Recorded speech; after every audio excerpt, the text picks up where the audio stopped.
once you reclaim your power, you're able to start to change the direction of your thoughts.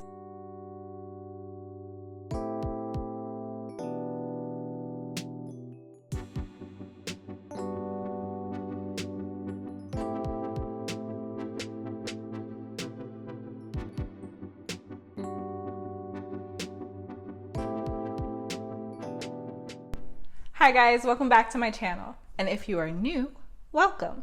My name is Dominique Davis, also known as Brown and Bindi. And here on this channel, we practice flexibility of the mind, the body, and the spirit. Today, we're going to talk about what to do when everything seems to be going wrong.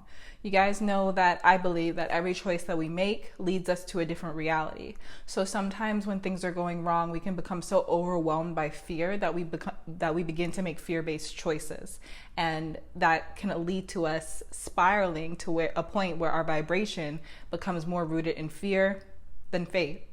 So today's video is going to be about what to do when everything's going wrong so that we do not become people who act out of fear and instead become people who act out of faith, so that we can raise our vibration and gather what we need to learn from the situation instead of letting the situation take us down. Now, before we get into the video, I just want you to know that we have a super special place on the internet called the Manifestation Yoga Collective. It is a Facebook group that you can join if you're just trying to get to know the community a little bit more intimately. Baby, you know what I'm saying. We are a lovely community of reality benders, and we all ask questions as well as answer questions. So if you are a person who's super interested in law of attraction and you want to find a place where you can ask questions or give advice, we are here for you. So if that sounds like something that you may be interested in, just visit this address right here on the screen, and I'll also put a link in the description box, and request to join the group, and then we can party together. Okay, let's get to the video. You know what they say, when it rains, it pours. And a lot of times when things happen in our lives that we don't necessarily expect, we can become flustered, and that unexpected event can kind of flip a switch in our brain and make us think that, well, since this went wrong, all of these other things are bound to go wrong. We take one thing going wrong as a sign that everything's going to go wrong. And we do this subconsciously. How to identify when you're doing this is when that first initial thing goes wrong, because the first thing catches you off guard, right? Life is good, or at least life is chill. And then this thing happens that just is unexpected, and you just have to ask yourself, why? Why did this have to happen, right? So when that first thing happens, if your vibration drops and you become so ready, so defensive for the next thing, you start to even prepare for the next thing to go wrong, that means you subconsciously believe that since this one thing went wrong, there's going to be a series of unfortunate events. So my advice for what to do when this first thing goes wrong, or even when the first few things go wrong, is to change the momentum of your thoughts, okay? So what this means is, based on law of attraction, when we are thinking thoughts of a specific vibration, we will continue to think thoughts of that vibration unless we consciously try to change the direction of our thoughts. So if something goes wrong and you begin to hear in your mind, okay, this is going to happen, and then this is going to happen, and what will I do? And then what will I do if that happens? And then what will I do if this happens? If you begin to hear all the what ifs, if you begin to fear all the what ifs, pause, breathe, and remember that you are alive and you are an eternal spirit living a temporary life experience, okay? You are so much bigger than this problem that you are currently experiencing. Even though emotionally it feels like this situation can kill you, can take you out. Even though emotionally it feels this way, sometimes we have to turn the emotion down and come back to our power, our personal power, and remember that we are eternal beings having a temporary life experience. I think I said it wrong before, but you know what I mean. Once you are able to ground yourself and remember that this situation, even though it is having a big pull on you emotionally and is weighing on your shoulders, once you reclaim your power, you're able to start to change the direction of your thoughts. What this means is that if you're starting to think of all of the negative things that could happen based off of the first negative thing, you would learn how to start to think positively. So when you start to think of what could go wrong, control the voice in your mind. When that voice comes and says, this is going to go wrong, get into the driver's seat, right? And start to control the inner monologue. That could go wrong, but it probably won't, because things have gone right in my life a lot. This could happen, and if this happens, XYZ will happen.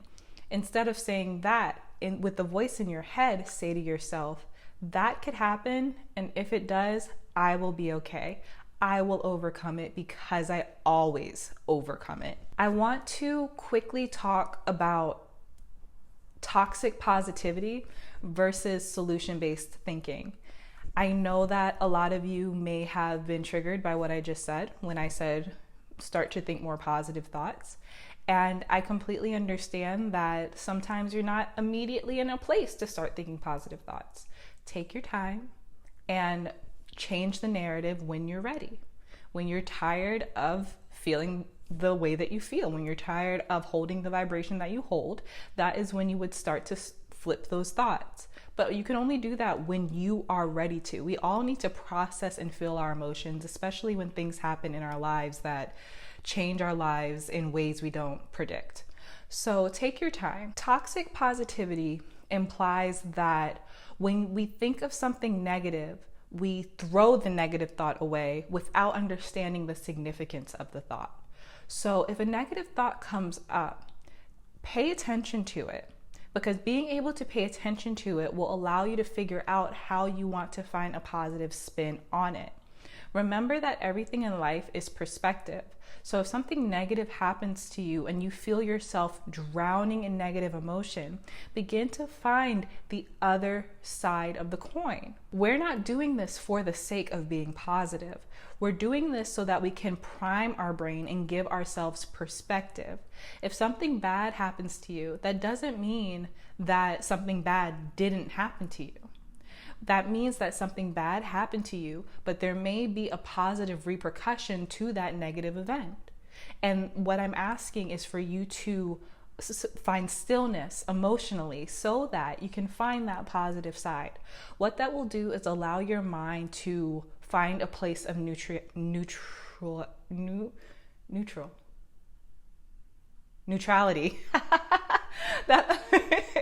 That will allow your mind to find a place of neutrality, and then we can begin to get to solution-based thinking. I'm going to use myself as an example for this video.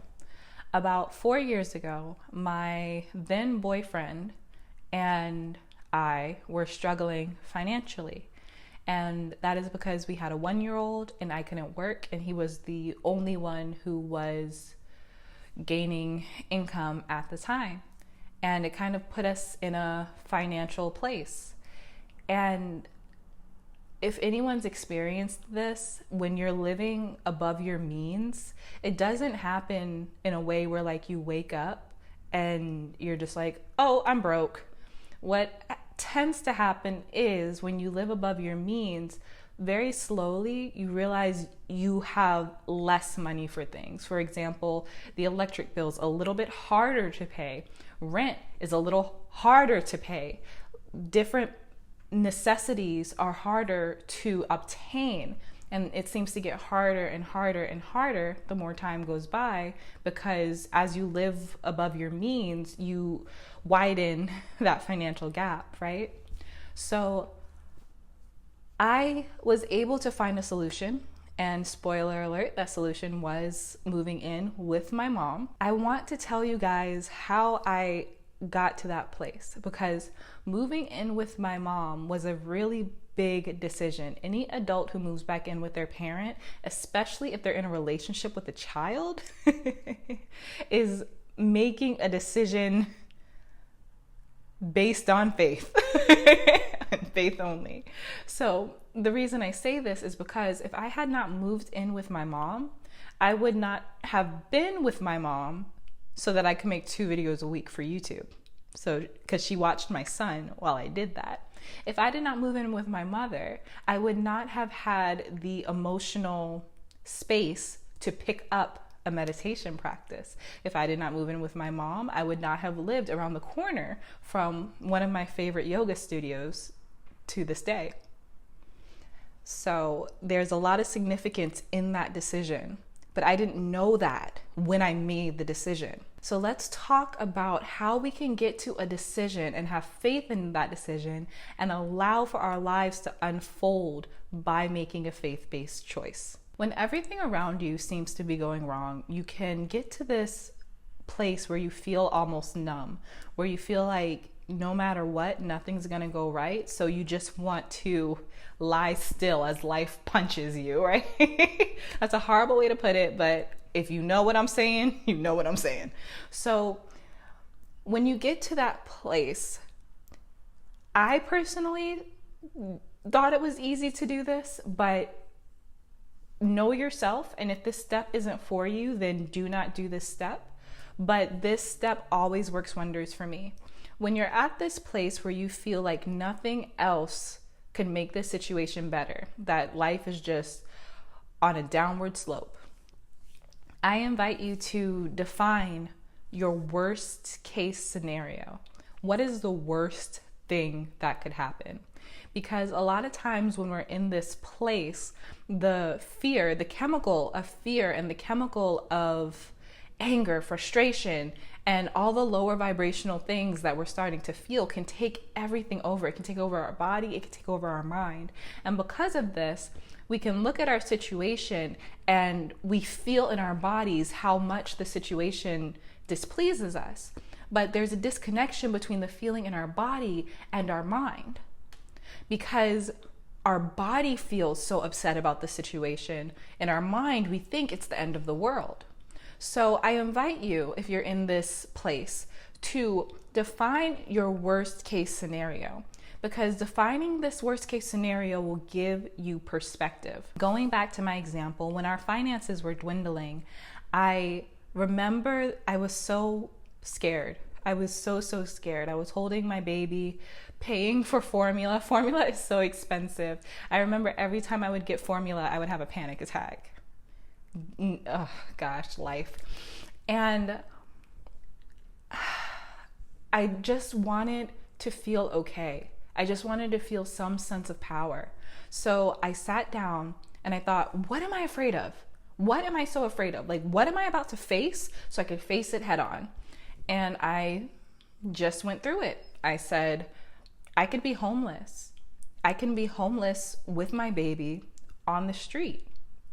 I can be homeless with my husband and my baby on the street. We could have nothing. We didn't have a car at the time, so we could literally have nothing and be homeless on the street. That's where I got. And when I thought this, it was nothing but the universe's love. When you start to think of your worst case scenario, you are able to begin to think of solutions. Now, if you're really lucky, when you think of your worst case scenario, your mind will be like, there's no way that could happen. And that's such a relief, right? When you realize that your worst case scenario is anxiety and it really couldn't happen. For example, like if you're scared of doing something like going to a job interview and then you realize your worst fear is that you're gonna die, then you're like, well, that's not possible, I don't think, right? But in my case, homelessness is very real. Homelessness is always a possibility. So when I realized that this beautiful thing happened, my mind was like, okay, we could be homeless. And even though I understood that that was a possibility, I felt relieved. This allowed me to relax. And the moment that I relaxed, my mind started to think, okay, well, I don't want to be homeless. So what are my options? I was able to identify exactly what I was afraid of at the root of all of these things going wrong. All of these things, not being able to pay for formula, not being able to pay for clothes for my child, being late on bills, not knowing if I'm going to be able to pay rent, not being able to get to interviews because I don't have a car and because the bus system in Charlotte is trash. Like, I was able to get to the root of my fear with all of these things. And because I was able to get to the root, I was able to work on a solution for the one part of the whole equation that mattered most. The next step is going to be exploring your solutions. Okay, so we have changed the momentum of our thoughts, right? And then we've identified our worst case scenario. Now we are starting to think of solutions. When you identify exactly what you're afraid of, when you identify exactly what you're afraid of, you're able to think of things that you can do to avoid that situation.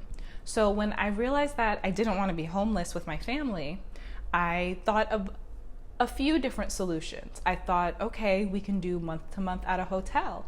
Okay, we can live with this friend. Okay, we can maybe move to this place and live with this friend. Okay, maybe we can move back in with my mom. The reason that my mom was not my first choice is because she was in a place of transition at the time and I didn't want to burden her. So that's why she was not the first person to come to mind, but she was on the list. When I was given the opportunity to explore different realities that I could shift into based off of the decision that I made, I was able to make a choice that reflected the life that I wanted most. Not necessarily the life I wanted, but the life that I wanted most. I think that when we are in lower vibrational places, we completely forget that life is a journey. And when I was making this decision, I was reminded of that. I was reminded that we don't always get to where we want to be in a year or in 2 years. It takes time, it takes learning, it takes growth. And realizing that moving back in with my mom allowed me to be in a safe environment physically and mentally gave me the opportunity to choose it. Instead of being pushed into a situation and being a victim, I chose to move in with my mom, with my family. So at no point could I act like a victim because this is something that I chose. And that gave me so much freedom and that gave me so much confidence in my choice. Now, the last thing that I want to say is that no matter what solution that you choose, it doesn't have to be concrete. You don't have to make a list of things, scratch them off, and the last thing remaining, you jump into that solution. I would see what different solutions that you think of, see which solution you gravitate towards the most, and from that point, come back to the present moment, come back to how you feel, and work on keeping an elevated emotional state, gratitude, and faith, as well as looking forward to the future. Work on maintaining that within your body. If you work on maintaining that, your reality will bring a solution to you. It was so crazy. When I decided that I wanted to move in with my mom, the only thing that I was hesitant about was just leaving our apartment and, getting an eviction on both of our credit reports. And the day I was like, okay, I think my mom is more of a possibility than I realized. The day I thought that, a friend of mine had a brother who wanted to sublease a place, who needed to sublease a place. So it worked out perfectly. I was able to sublease our place for the last 3 months of our lease to this friend and her brother, while I moved in with my mom, and that was the beginning of us getting our finances together. It's been a long journey, but now that I think about it, that was the actual first time we had more than what we owed someone for something. And that was really great. So don't necessarily say, this is my solution, let me make it happen, let me make the solution happen. Instead, understand that your solutions are options, but more so focus on how you feel and listen and be aware of signs that the universe may be giving you so that you can elevate yourself out of the situation. If you focus on staying in alignment, your solution will be in alignment. Wow, this video felt really, really good to make. I hope that you liked it because I enjoyed making it. If you did, give the video a thumbs up so other people on YouTube know that it is valuable and that they should watch it. Also, if you'd like me to expand on anything that I talked about in today's video, just let me know down below in the comments and I'll be happy to reference this in a future video. Last but not least, please make sure that you are subscribed and that you click the notification bell so that you may become a reality bender yourself. I love you with all my heart. I love you with all my heart, and I'll see you next time. Bye.